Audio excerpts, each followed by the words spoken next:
Hello and welcome. Welcome to our webinar, Revolutionary Healthcare Marketing, 7 Vital Strategies for 2025.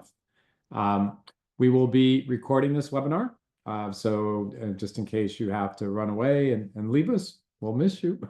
But fear not, the recording will be recorded, or the webinar will be recorded. Also, we will have a Q&A section at the end, so stand by for that. I want to welcome our listeners today, and our viewers. New attendees, some of you attending, I know have been following us for a long time. Others of you may be brand new to Healthcare Success. And also this particular webinar was co-sponsored by Health Exec Wire. So some of our attendees today have never been on Healthcare Success before. So welcome if you were referred to us by Health Exec Wire. And thanks for their participation in this webinar. Today, we are going to talk about the revolution that's happening right now in healthcare marketing. And I've been doing marketing now for a while, and I just can't think of a year that I can remember with more happening all in one year. It is just explosive, the things that are changing right now. And AI, of course, is at the heart of a lot of it, but that's not all. So today we're going to talk about what's going on in 2025 and into 2026. Obviously, we're recording this already, 2025 has already started, but the acceleration of change just keeps going faster and faster. So we'll be talking about some topics that I talk about a lot. Some of the things competition is always prevalent and always increasing. We'll talk about that. We'll talk about AI. We'll talk about integrated marketing, living brand, some of the other things here you can read, we'll be talking about today. By the way, we do a lot of content. So again, if you're new to us and you're interested in going deeper on any of these topics, I recommend you stay subscribed to our newsletter and our blog. We'll be having a lot of podcasts in the near future about some of these topics going deeper.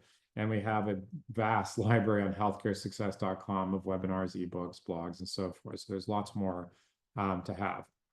So today I'm going to introduce a couple of esteemed co-leaders, co-conspirators, friends, colleagues. Brett Maurer is our creative director of design. He's in New York today. Welcome, Brett. Thank you, sir. Looking forward to it. And Victoria is our technical program manager coming in from Florida. This is one of her passion topics, so I called her yesterday and surprised. I said, Victoria, you got to do this with me. And she's like, sure. So welcome to the webinar again today, Victoria. Stewart.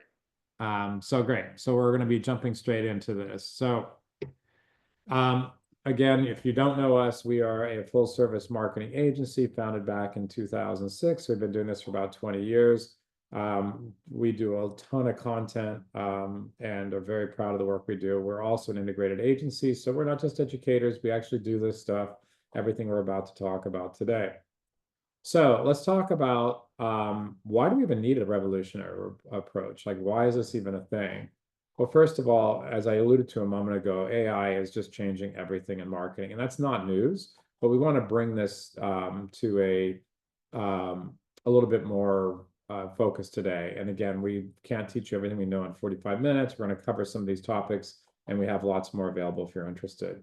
Healthcare consumerism is something I've been passionate about for at least the last 15 years. And I think the rest of the world is catching up on this topic. So healthcare consumerism and patient experience is really crucial. And these are all some of the things that we're talking about today. Value-based care is changing everything. The regulatory changes are changing. Media is fragmented.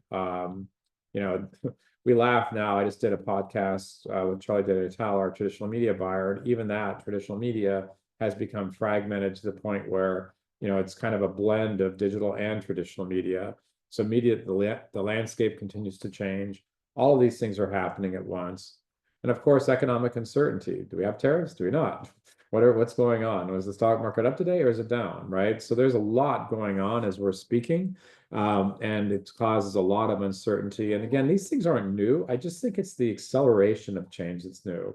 All of these things have been around for a while, but they just seem to be accelerating and having a huge impact on us. So we're going to start off and talk about the competition. And this is something that, having been doing healthcare marketing for many years, people didn't talk about competition in polite company before. It wasn't, it was sort of, we're all colleagues in this game. But today, we see that the whole landscape has changed. So one of the things I talk about a lot, and I've done whole webinars on this, is that, we work a lot with, larger businesses, which could be, multi-location providers, addiction, hospitals, health systems, health plans, SaaS, device, pharma, lots of different types of businesses in healthcare. But I do find that a lot of times marketing is still looked at as an expense. Not always. Some people really get that marketing is at the core of their business, but a lot still really undervalue and underestimate the power of marketing to grow their business. Private equity and venture capital is something we work with all the time. We see private equity is involved with probably at least 70–80% of our new clients. So there's oftentimes a private equity function. And even there, depending on the business, they may not fully recognize the value of marketing. A lot of times they're thinking about, in the private equity side, things like revenue cycle management, cost control, expanding and scaling. Those are all really important things, obviously, but marketing should have a seat at that growth table in our experience, and we can talk about that a little bit. What we do find, though, is that as these businesses grow, they tend to get more sophistication. They tend to get larger pockets, more business savvy. And, when they get better, they start to begin really investing in talent and marketing. So again, usually they're not, when we work with organizations, it's kind of like a life cycle. When they're newer, they don't understand the value of marketing. When they start getting better and they start getting into more competition, it just increases. So it's really routine now for us to have clients with a chief marketing officer on the other side of the table. I don't know, a decade ago, that was pretty rare. And so now there's full marketing departments, and there are some very well-known name brand hospitals out there with more than 100 marketing people working for the hospital, which may surprise you. So the sophistication has grown, which means the competition continues to grow. Also, the sophistication of the tech stack has continued to grow. And those people that really understand the tracking, analytics, acquisition cost, ROI, have a huge competitive advantage over those who do not. And you'd be surprised, just because an organization is big does not mean they're sophisticated. So there are some that are incredibly sophisticated, there are others not so much. And then the other part that we talk about a lot and see a lot is that new business models have emerged. One of the biggest examples of this would be telehealth, because the telehealth companies that are pure plays are typically going for one or two really highly profitable niches. And so they're focused, whereas, a hospital might have hundreds of service lines. A telehealth company has one, and they get very focused on doing that very, very well. So we're seeing that, and also, and this is not new, ASCs came into the marketplace and took market share away from hospitals for lucrative outpatients or surgeries. So these telehealth models are coming in and taking share away as well. So when we're thinking about, well, how do I succeed in this sort of dizzying? And I just told you the problem, right? Well, what are some solutions? As we prepared for this webinar, we talked about what we're seeing, what tends to be more, what our clients that are more competitive have in common. And the first thing is, I would recommend you consider modernizing your marketing tech stack. We practice what we preach when I give that advice. We've been a tech forward company since the founding, right?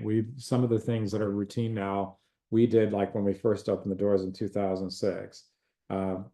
Just for example, cloud-based computing for all of our records, we've never had a server, for example. This was new back in 2006. So, we've always been on the leading edge of this, but right now there's so much going on that we're looking back at all of our tech stack with new, fresh eyes and saying, okay, what's best in class for call tracking? What's best in class for reputation management? What's best in class for patient communications? What's best in class for our SEO tools? All of these kinds of decisions we are going through right now as we speak, because it's a whole new day. I mean, it's changed that much. These are all, even though our favorite tools, we have to go back and say, is this still best in class? In some cases it is, in some places we're making changes. So I would recommend you look at your tech stack very carefully and look at modernizing it. I mentioned here, challenge your assumptions. Again, it's a new day. What's possible today that wasn't possible before? That's really important to think like that. That's how breakthrough thinking happens. Consumer centricity, so many organizations are really focused on themselves, our operations, making our doctors happy or other stakeholders. And the patient's like, hey, wait, what about me? I'm over here. Like, what do they think? So, what about consumer centricity? The agent centric, my team, Victoria mentioned, is like, AI agents. Think about your AI agents and how we'll do that. And we'll talk about that in a moment. Always focus on ROI. And we talked about investing in marketing. We'll talk a little bit about integrated campaigns also in just a moment, as well as the consumer journey. And one thing that I, Victoria and I are both passionate about this is becoming a thought leader. And it's fun. I was talking to Victoria as we prepared for this meeting and about somebody I interviewed for our podcast back in 2010, who today is a real thought leader in the space. And he still has his podcast interview on his LinkedIn profile from 2006. So that was a purposeful, or I'm sorry, 2010. That was a purposeful, building thought leadership over time. And that is a way to stand out, is to build that thought leadership.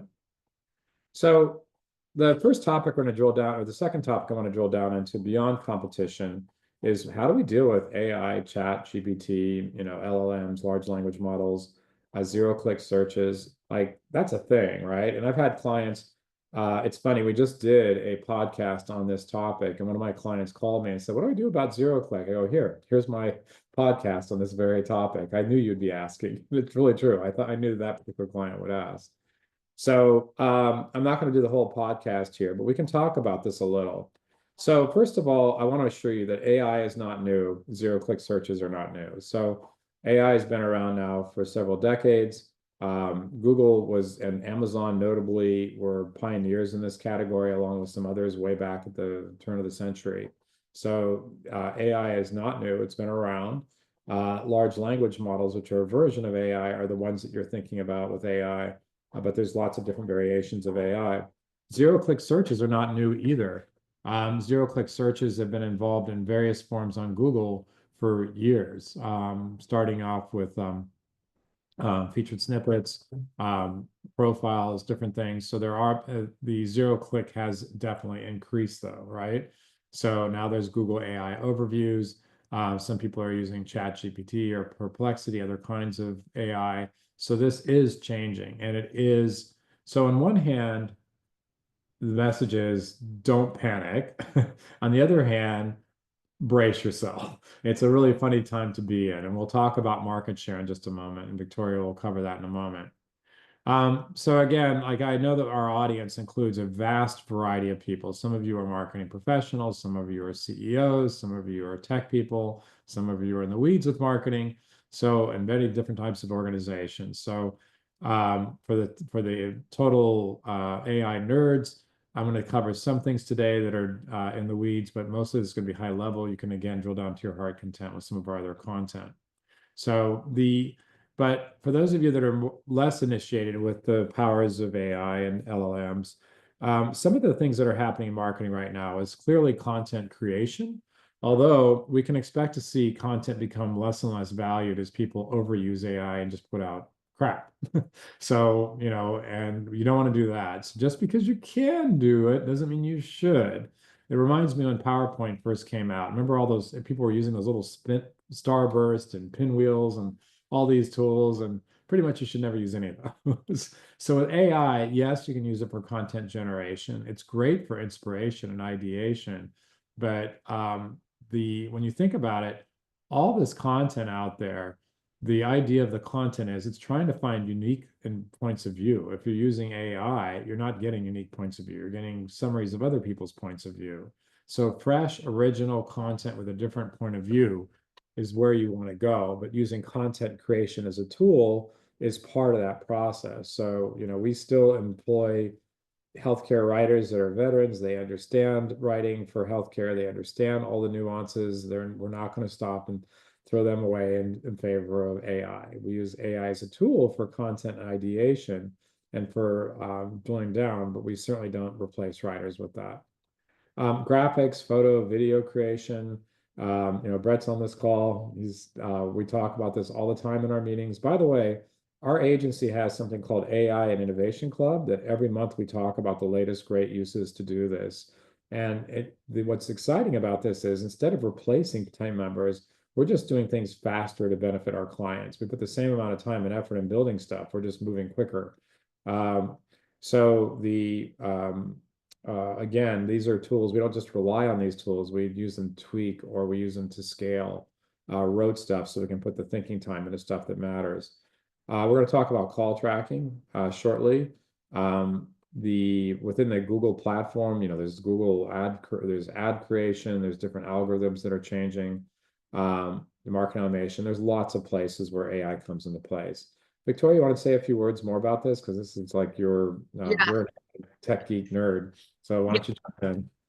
Yeah, I'm gonna name drop Rand Fishkin a couple times. He's if people aren't familiar with him, he is the creator of Spark Toro. He was, I believe, Moz used to do a lot of he's a very great speaking of thought leader in digital marketing. So basically this is with AI coming around, people are like, what about, are people leaving Google? And the long story is, no, we're not leaving Google. People are, yes, we're utilizing, Perplexity and Claude and ChatGPT, but Google, as you can see, we've got over trillions and trillions of searches. So it's still something that we need to invest in. It's more about diversification of your content and the different channels that you're using. So people still need to remain competitive, utilizing AI for productivity, like you said, Stewart, ideation, and scalability. So, but we're still Google is still remaining a dominant part of marketers and every industry. And I think with AI overview, well, we can go to the next slide. And so when we're talking about it from an SEO perspective, strategies that matter overall, we need to build topical authority. You've got to talk about content that's unique and niche and well structured, because if it's AI generated, it's like you said, it's very generic and it's not going to get that. We still are really focusing on internal linking from one page to the other. And in the background, me and my colleagues are doing some things from an AI perspective to expedite AI internal linking that matters. So we're, again, Stewart, like you're saying, we're really challenging ourselves in healthcare success for how are we using AI from a scalable productivity perspective. You want to optimize your, sorry, go ahead. And then focus on structured, clear data. You want to fix broken links, and then write content that's factual, unbiased, and helpful. And then your goal is when learning language models generate answers, they pull from trusted, clear sources. So make yours one of them. So we can go to the next slide. And then people are like, well, Victoria, how do I appear in LMM queries? Follow best practices in using schema, which is a structured data. Create contextual relevant content. You got to emphasize credibility. Optimize for conversational, so query based. Leverage digital PR. PR is not going anywhere. And then focus on the unique data and points, and then test LMM tools so you can appear everywhere. You can go to the next slide. I think I've shared you. This is my tech stack. So and a lot of this stuff, Canva is probably not new to people.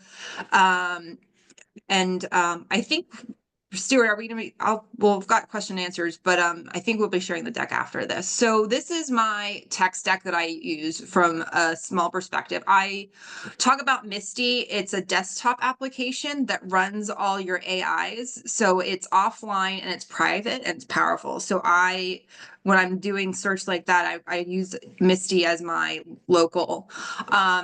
EasyGen.io, there's Ruben Hassid created this amazing tool. It's basically putting your LinkedIn on steroids. It's optimizing your LinkedIn posts. And since I've used it, I've gotten tremendous growth from an engagement perspective. Perplexity Pro, Hugging Face, it's, I'm learning AI agents. I'm creating things, I'm utilizing them. There's a Hugging Face Spaces where you can like look for example, LinkedIn post generator. Claude Pro, it's another helpful long form content brainstorming ideas. Ideogram, it's great for images, but not all images are created equal. So even when I'm prompting, you get some great images and sometimes not so great images. Gamma app, I think this is great to what we were able to do for working with team members. For example, I had to create a guide for a client, and I was able to use Gamma to kind of create the look and feel of it. And then I was able to give it to Brent's team and they kind of just blew it up. So it was really neat to have that collaboration. Canva, deep search. So these are just a couple of tools that I've been using. Like I said, happy to go more into them maybe at a later time, but so Stewart said we already have lots of content out there in AI. But yeah, I'm huge on finding new things. My Brandon, who is my supervisor at healthcare, him and I are constantly chatting about latest things. I just found out that Google just sent, like, moments before this webinar, created a prompt engineering guide. So I thought that was really neat. Anyways, I could go on for hours and hours about this. So I know we are at time, but what's the next slide, Stewart? Yeah, that's that. I'll take it from here for a moment. But Yeah, sure. So Victoria, and it's just in one example of Victoria is one of the team members that is aggressively using it. We're using it all across the agency through paid digital, through SEO, through content, through design. Again, like I would just want to emphasize, it's not that we're, suddenly, oh, we don't need people. We're just doing more faster. Like, so for example, I was talking with Brandon, who's head of our digital team, about how SEO and Nagman, some of the people that work with us, about how a lot of the rote stuff that we have these very expensive people had to do first manually can now use their brain power much faster to handle the rote stuff. So we can just get to where we need to go faster on the behalf of our clients. All right, so integrated marketing. Some of you that follow us may know that we're an integrated agency. And what that means is really that because everybody says they do this, but most people don't. So there's branding agencies that are really branding and creative agencies. They say they do digital, but not really. Or they say the digital agencies say they do branding and creative, but not really. And for our own sake, we've always had the goal of being integrated, but we were definitely much stronger on digital for many years. And the creative and the branding has now caught up with that, but it's difficult to do as an agency owner to do really both really well. And I'm proud to say we got there, but it only took us 20 years. So there's that. Today, integrated marketing is really vital because the consumer's journey is a lot. Do you guys like to get touched very often by different media, right?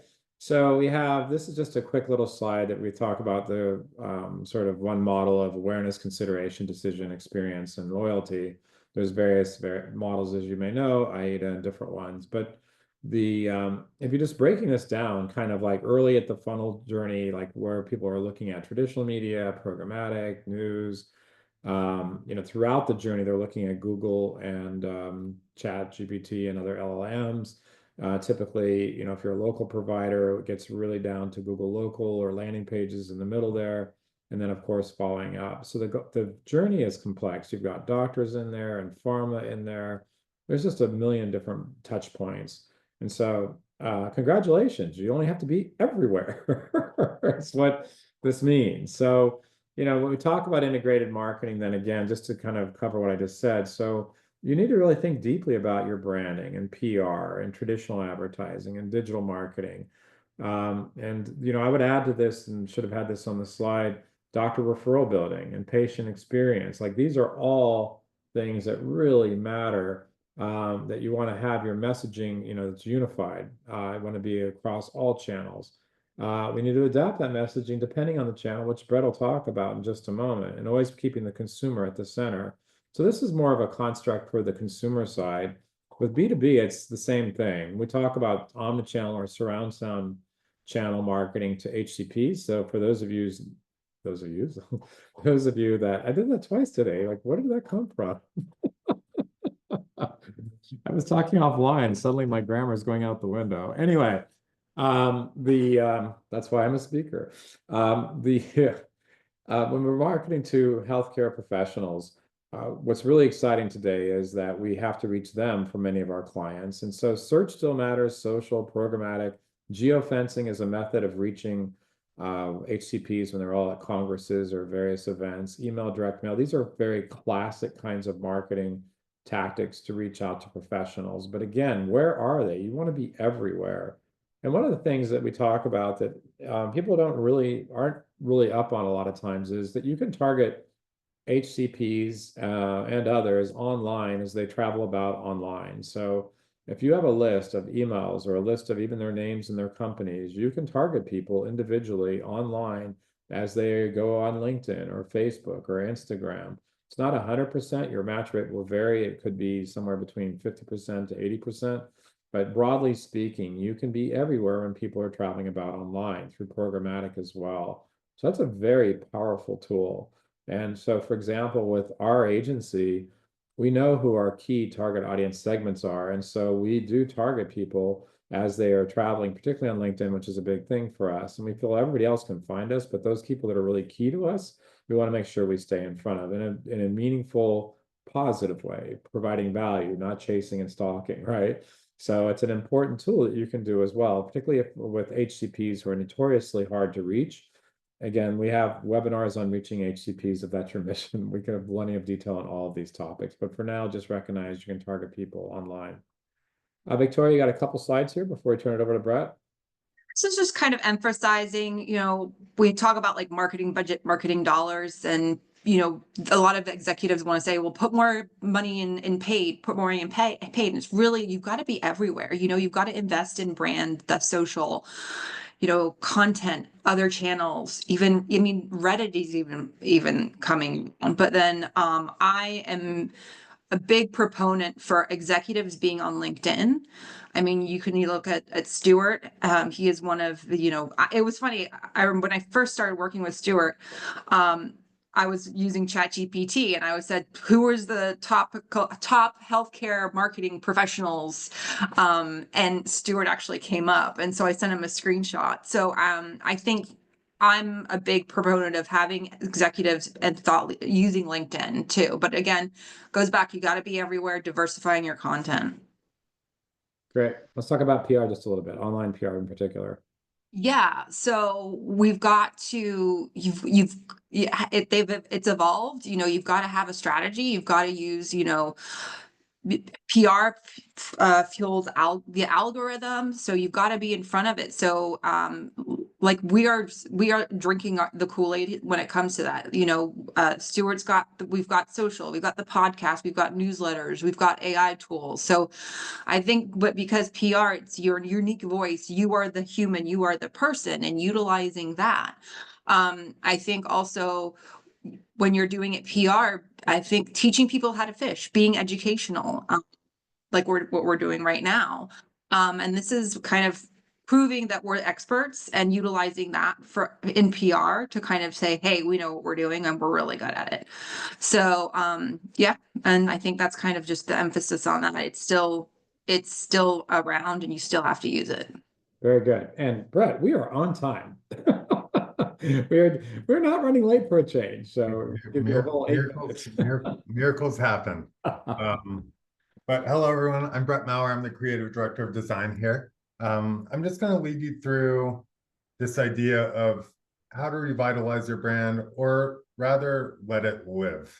It doesn't need to be as stagnant as maybe some of us think traditionally. I didn't introduce myself too much, but I've been in the brand world for about 20 years now. And 10 years ago, I probably wouldn't be telling you what I'm telling you today, but today it matters very much. And it goes back to efficiency, targeting, and conversion. That's all that matters when we're talking about brand now. So really quickly, I'm going to go into this idea of living brand. And this is essentially it. Your brand should be built to be able to flex according to what audience, what platform you're speaking to. So if we're talking about a visual ad, let's say paid social, for instance, We all know Facebook, we all know feeds, we know Twitter. There's a lot there. There's a lot of eye confusion there. So if your brand is only gray and black, or if it's only red, sometimes you're going to blend in, and certain colors, certain treatments, certain best practices, like what are your subjects doing in your images, really help conversion, like a shocking amount. So really what Living Brand is about is saying, we have this beautiful brand. We know how we want to talk about it. We know how we want to present ourselves. Where can that shift a little bit to better take advantage of your possible patients, to better catch their eye? That's really what we're talking about here. So brand has become, as Stewart mentioned earlier, that we've really been working hard on brand and how it works in today's world. We're now involving AI, there's a lot of platforms.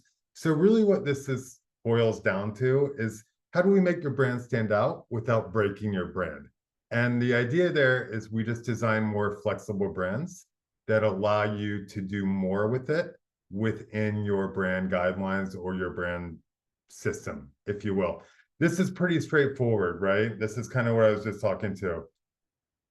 Kind of silly images, but on the left, your brand's died. On the right, your brand's growing or flourishing. The point there is, if you don't shift your brand, it's going to die, or it's going to suffer, or it's going to become weaker or more dated. So our goal with all of our brands is to continue to push what your brand is about, but not letting it be too stagnant. Next slide, please. I want to just add one comment, and this is particularly important today online, where it's just so cluttered. And when you think about things, and expanding on what Brett just said, showing up in a Facebook feed versus Instagram versus TikTok, those are all different. Expectations are there. How does a brand look appropriate but still stay true to its brand? Things we think about a lot. Absolutely. And I just caught a question I'm going to handle on the fly here. How do you create a living brand while still being consistent? My quick answer, and we can circle back on this, is that you create a broader brand system that takes into account where are you going to be advertising, what platforms you're going to be advertising. And I have a quick example on that coming up. Here, we all know Google. This is probably the oldest quote unquote living brand. Why do I say that? Because they let their logo change and it doesn't hurt their brand equity. It doesn't hurt their brand value.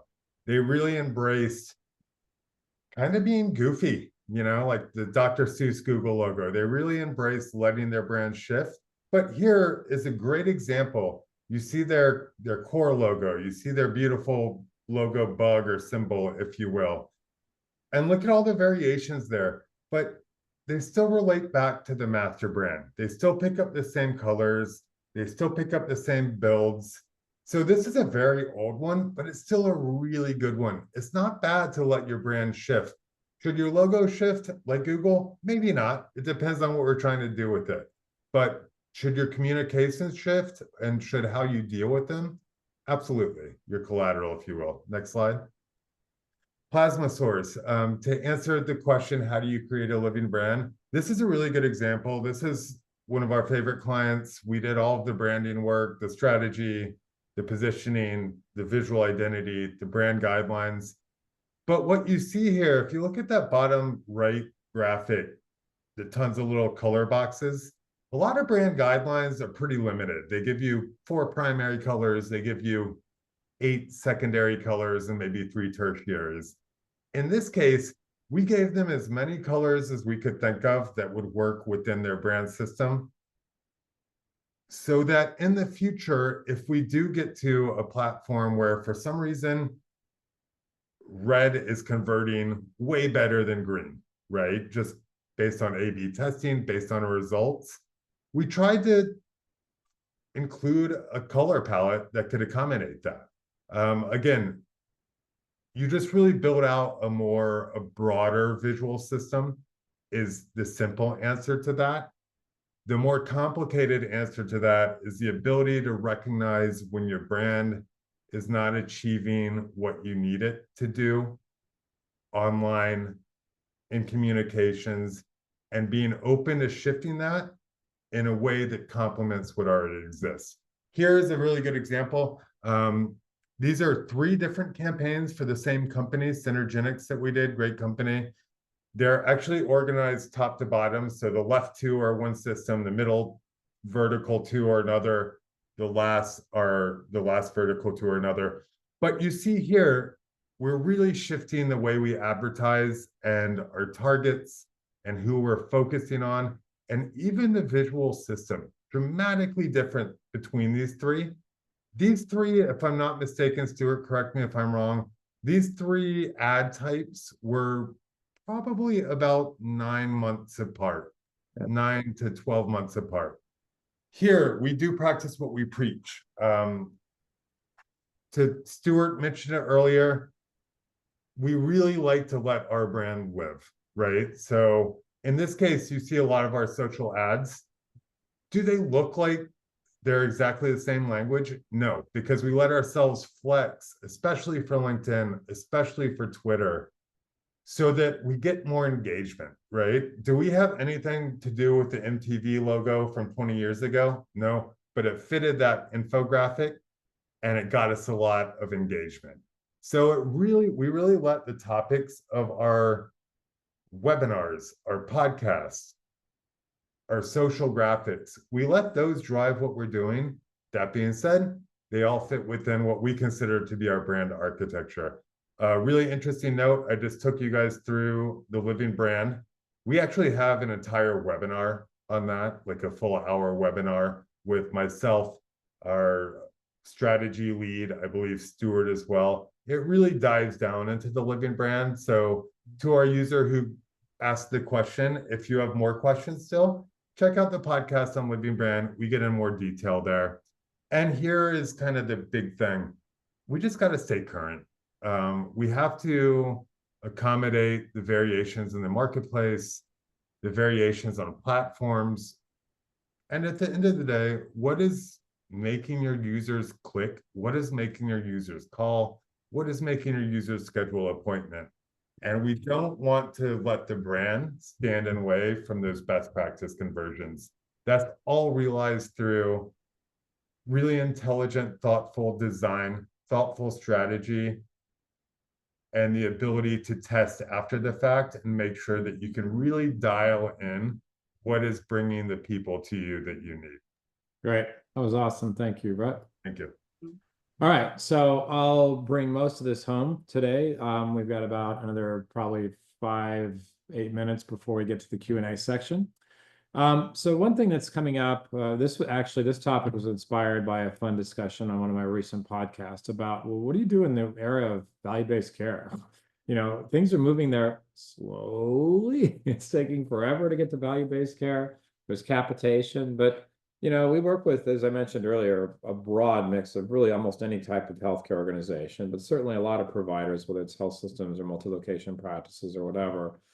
And, you know, in the old days, when you went to, like, for example, SHSMD or some of the other hospital marketing conferences, everybody's talking about service lines, and that still is very, very important. And we do a lot of work for service lines, especially, you know, attracting patients. However, it's not always, right? So in a value-based care model, it's not about getting more patients. It's not about doing more services. It's about getting the patient better and managing the populations or your patient's health, both on an individual basis and on a larger scale basis. So value-based care is really about, you know, taking care of your patients to whatever is the best way to do that, and the optimal way to do that. So then we have to think about, well, what do we do with marketing? Is marketing even valuable if I'm not trying to, like, get people looking for, you know, a surgery? What am I doing marketing for? Well, it turns out there's a lot of ways marketing is still relevant. So, for example, number one, a lot of times when working with people with value-based care, our objective is to market to their own patient base and to keep them healthy and keep them out of the hospital. That's a worthy objective, right? So we get into prevention and blood pressure and cholesterol and, you know, weight loss or, you know, heart care or whatever. Our goal is to keep people out of the hospital, and that's certainly a very satisfying thing and part of our day to help people with that. You know, it's funny, our agency, none of us, want to be clinicians, but we do feel like we're part of healthcare. And for example, one of my clients or one of our employees just called me over the weekend talking about, a friend of a friend's kid committed suicide. And it just reminded us all about how, working with mental health professionals and how important our mission is. So when you think about keeping people healthy, that's a great mission, not just for, the providers themselves, but even our own agency. We think about our lives that way. Thinking about quality of outcomes over patient volume, clearly. Another thing that we can do with marketing for value-based providers is thinking about what is their reputation, what is their brand, how do we create loyalty, prestige, how do we educate the public, how do we differentiate ourselves, how do we build our reputation, and again, it oftentimes comes down to we have the outward to the community and to our stakeholders, right? It could be to donors, it could be to doctors, it could be to employees, it could be to patients. It's like outward and inward marketing to all stakeholders. So there's plenty to do with marketing, but I just bring this up because even though it's glacially slow moving over, it's still the glacier is still moving forward, right? Value-based care is increasing, thankfully, and we're moving toward that model. There's plenty for marketing to do in a value-based care marketing model. AI-assisted call tracking and phone agents. So this is something that I think is the tech geek in me gets all geeky and excited about this, but I think this is transformative. So call tracking has been around, and if you're doing any marketing at any level, you're probably familiar with the idea of doing call tracking and call recording. And essentially what that means is that when patients call off of an online ad, the machine replaces the phone number that's the static number with a dynamic number, which allows the platform to track that call and know where that ad came from, and also in a HIPAA compliant way, track or record the call. This is not a new technology. This has been around. Our agency in 2006 adopted this really early on. This is before most people knew this was even possible. I worked at a company back then called CallSource. We used to speak for them. So this has been around for 20 years, but the technology's changed, but it's really kind of essentially what it was back then. But now it's revolutionary, and I'll describe that in a moment. The challenge with this technology is that while you can listen to the calls, who has time to listen to thousands of calls? Nobody. And there's various companies out there with models that bring humans into it. You can outsource this. There's there's a call tracking company that uses AI, has humans listen to it. But really, honestly, nobody's listening to these calls. And what happens in the real world is most calls are lost. Most inquiries are lost. And it's like the bane of our lives at healthcare success. We generate thousands of calls and people don't answer the call. It's forgotten, busy signals, they're treated rudely. They get lost in phone trees. And the real world is really, really hard. So much so that at one point I thought about buying a call center to handle the calls for our clients. And not super excited about that technology, so never got around to it. But fortunately, we have an answer. Another blog post we talk about this. This is so important. And essentially this model that you can look up on our blog if you want, it tells you that the consumer demand, in the machine work, that's number 2 over there, in the Google ad platform, for example, the landing page, those are all really important. But that conversion process, what actually happens to the phone call or the form or the online conversion process, is equally important. And if it doesn't matter what you do in steps 1, 2, and 3, if 4 is a 0, the whole thing is a 0, right? I often use another metaphor. I talk about driving the football all the way down the field to where you're on the 2-yard line. Finally, the call goes over to the client, and essentially the client goes or the receptionist goes and gets a pizza and a beer, and they lose the game, right? Like all that work doesn't matter if you can't answer your phone. There's some awesome news now. The new AI, and we are in the process of reevaluating our tech stack. The new AI platforms out there, or the call tracking platforms, are at various stages of doing this. Some are better than others, but very soon we will be offering a new provider. I can't tell you which one yet because we haven't announced it. That it does a fantastic job of using AI to listen to those calls. It's been around theoretically for years, but it didn't work. It just didn't work. But now we'll be able to find out who's picking up their phone instantly, have early alerts when people are messing up, have be able to evaluate offices on a location by location basis, be able to understand what's actually going on, score the leads, track the conversions so that the machine knows, or the Google platform knows what actually became an appointment and what didn't. So this is such a big topic. I will cover this as either a webinar on the podcast once we announce our new technology here. But you guys, this is a huge deal because it'll solve the biggest challenge we have as an agency, that we can't control what happens in the back end. Now we'll be able to show exactly what's happening, and we'll be able to change. The client will be able to adapt on their side, and we'll be able to convert based on people that are calling versus just inquiries. So very exciting. Also, there are now AI agents. There are technologies out there where AI can actually answer the phone like a human. We're evaluating those technologies. This is to come. Not ready to announce it yet because we're evaluating these technologies now, but these are game changers. Very, very excited about that. And you should be thinking about things like this because these are big changes. The final topic I want to talk about before the Q&A, and we've done a webinar on this, is the whole idea of HIPAA compliant tracking. So, again, we've been tracking our clients' campaigns for years. We have dashboards. We do monthly reporting for our clients. This is not new. If your agency is not doing this, or you're not doing this for yourself, you need to change. It's like absolutely vital. All of our clients, we have dashboards that we use with them, share results on a daily basis or on a monthly basis. And some of our clients want to go in and take a look at, between on the ongoing sort of 24-hour basis. This is not new, but it's getting better and better and more sophisticated. But the point I want to make today is, if you're not initiated to this, and surprisingly big numbers of people are still not aware of this, that back in 2022, the markup did a gotcha piece on hospitals and found that the Facebook pixel was inside the patient portal on about a third of leading hospitals, which caused the class action lawsuit started the next day. And the OCR came out wishing a warning in December of that year, and then or November, and it just kind of turned the industry upside down. And essentially, if you're using Facebook and you're using Google Analytics, and you're not taking the proper steps to ensure compliance, you're out of compliance. Google will not sign a BAA with you. Facebook will not sign a BAA with you. So you need to figure out how to do your marketing in a HIPAA compliant way. We did a whole bunch of exhaustive work. We've spent tens of thousands of dollars on attorneys and consultants. We landed on FreshPaint as our partner. And so we use FreshPaint for our clients. Again, we have a full webinar on this topic. There are other solutions out there. We like FreshPaint. I'm not saying that because we want to get a big kickback here. We just find it's the best in class, but there are other options out there for sure. If you're interested in this topic, much more detailed, if you don't know about this in your marketing, you need to do your homework. You can email us after this webinar. We can direct you to a podcast that I updated this, and you'll go into lots of detail, complete with links to attorneys and relevant links. So if you're interested in that, email us after the webinar, and we can point you in the right direction there. Okay, so you guys, we're on time. Like exactly. What happened? Awesome.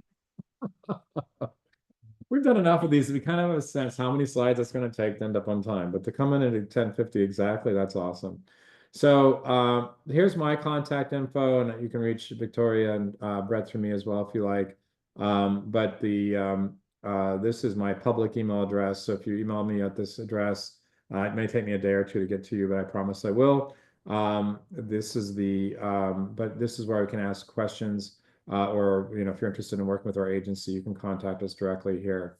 But I'm hoping that there's some questions in the chat still. Are there, guys? And if not, we can just talk about drill down. There's actually one for Brett or for both of you guys. If you're still building brand awareness and exposure, do you recommend a living brand? I'll let Brett handle all these questions. Yeah, and just to really quickly, someone did ask, and I believe Victoria answered it. We will provide the deck in our follow-up email. So if anyone's wondering, the deck will go out. Well, the deck, we will record the recording, not the deck. The recording, yes, I'm sorry, thank you. This question, if you're still building brand awareness and exposure, do you recommend a living brand? If I'm completely honest, I recommend a living brand before you start building brand awareness and exposure. If you don't have one, then it may be time to start to consider how it becomes one. Like I said, 20 years ago, this was not a thing. 10 years ago, this was almost a thing.